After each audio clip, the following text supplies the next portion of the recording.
Loading snacks. What it do, snackers, snackettes, and snackexes? It's your boy Gage. We are here at AwesomeCon 2025. Awesome guy! Look, you know the drill. We see stuff that's cool.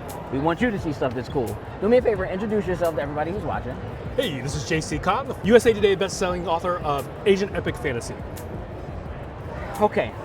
Asian, and now I'm gonna be honest. We talked, like I was walking past and you were like, hey, do you like it? And I was like, I don't do a lot of reading, right?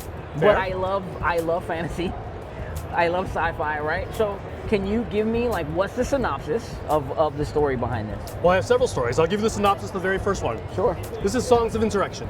It's about a misfit with a perfect voice who evoke lost magic and dragon songs, only there are no teachers, so she's got to cobble it together by observing the kinds of magic in the world. Book 1 centers around a lute made from a dragon scale, and only a dragon singer can coax magic out of it.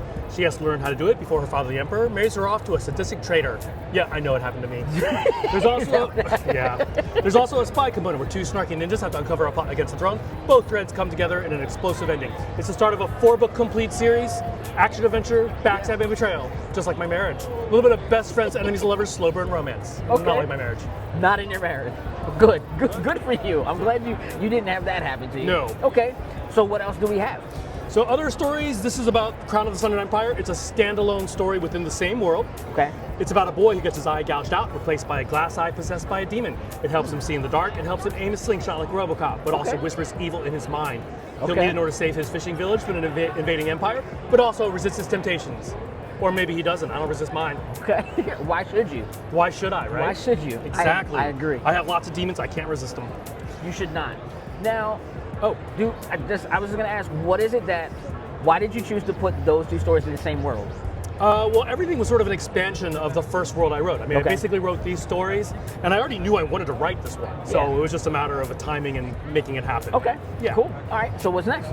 So this is actually not in the same world, but this is a xianxia, or a cultivation story, which is mashed up with cyberpunk. Okay. This is about a monk from a different dimension, ends up in future dystopian Tokyo, takes 2 misfits under his wings, teaches them martial arts so they can fight against cyborg assassins, super soldiers, and alien invaders, both to save his world and ours. Now I say it's not related, but actually the events from book 4 of this book actually set off the events in this book. Really? Yeah, but you don't have to read this in order to get this one. But not in the same world, but connected, like interconnected. Different planets. Okay. Different planets. It's a almost multiversal. Different planets is cool. Yeah. All right. So there's a lot more though that's here. Yeah. Right? So I have the origin story of the sidekick. So many of my readers really like the sidekick more than the main character. Really? Okay. So this is like, have you seen Apothecary Diaries? Sure. It's like Apothecary Diaries if it had snarky queer ninjas. Okay. So it's a 6-part novella series. And so it's basically a murder mystery in part 1, which is slowly unraveling over 6 parts, where you meet new villains, and the plot becomes thicker, and then by the time you get to book 6, you realize things aren't exactly what you thought. Did you ever imagine when you were writing something, as you No. put in what's like a side character, that they would be that popular that you would end up doing a whole backstory? Not at all. No. Not at all. This character became so popular, she's actually in all the other books, except for this one.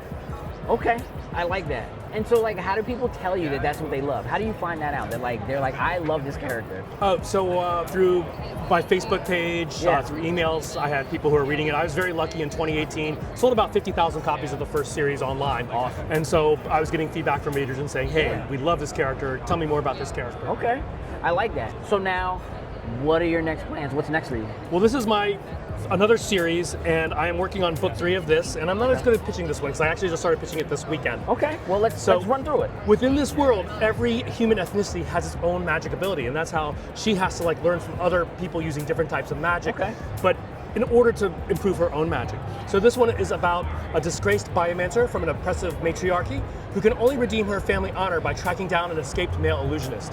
The chase takes her to a Renaissance Rome where she meets a handsome diviner who's less likely to glean the future from the stars than he is to will it into being with bribes and cons.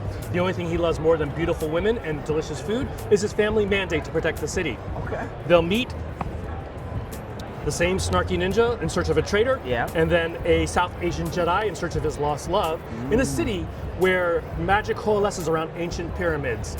Passions will smolder, sparks will fly, and the city will burn as their found family's misadventures collide with a mafia plot to bring back banished gods. I love it. You're crossing. There's a lot of genre crossing, intermixing of different races, different magics, different. I love all of it. If someone's not here at AwesomeCon, how do they find you? How do they get your books? Well, if I could interrupt with that, I would say that one of the things I really like about my own story, in all modesty, Sure. is that we have people from different ethnic groups. Yeah. You have people that we consider to be black or Asian or whatever. But the thing is that they're good and bad people in both. Sure. It's not like one group is all this evil group. It's either you have good and bad in both of them. You find it across the board. Yeah. Now, where you can find me on Facebook under Legends of Tavara. You can find me on Instagram, JC Kang. You can find me on TikTok as JC Kang. Okay. That's perfect. I want to thank you for taking the time. Thank you so much. Greatly appreciate it. We're almost a wrap. Day 3 is coming to a close. Make sure you follow JC. Check out the books. I'm out. Tools and Loose.